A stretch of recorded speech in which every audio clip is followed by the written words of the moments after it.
Unit 7. Listening, Part 4. Exam task. You will hear an interview with a man called Martin who works in a zoo. Martin Williams, a zookeeper from Harland Zoo, is here to tell us about the important work being done at the zoo. First of all, Martin, can you tell us what the most popular animal at the zoo is? People love our zoo because some of the animals are free to go where they want. Obviously not animals which can be dangerous, like lions, or animals which could escape easily, like monkeys. The penguins aren't shy and they follow people around. That's why visitors come especially to see them, more than any other animal. You've worked at the zoo for 25 years. What changes have you noticed there? When I joined Harland, it was a very successful zoo that had seen many improvements. For example, it was the only zoo in the area where a lot of rare baby animals were being born and cared for, and many of the larger animals had already been moved into bigger areas so they had space to run and play. Since then, however, I guess the main change is the greater variety of animals they've introduced, especially birds and monkeys. But it's always changing, really. You obviously love your job, but what's the hardest thing about it?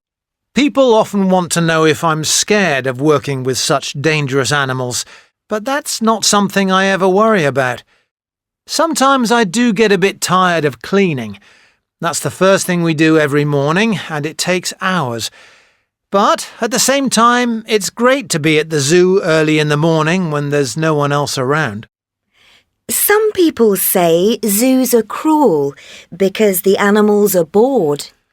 Well, actually, these days, most zoos make a huge effort to keep the animals busy. So, for example, instead of giving them one big meal every day, what we do is put small amounts of food in different places, so they actually have to find it.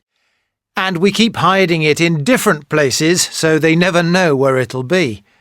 And I believe you only work with gorillas at the moment. Is that because they're your favourite animals? Well, I do love gorillas, but that's not the reason. They're very intelligent, and they like to form a relationship with the zookeepers. So they don't want to see different people every day. They're fantastic.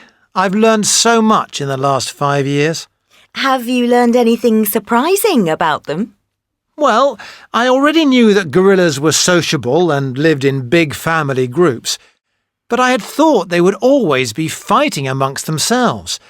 After all, they are big and strong and can be quite scary. In fact, most of the time, the opposite is true.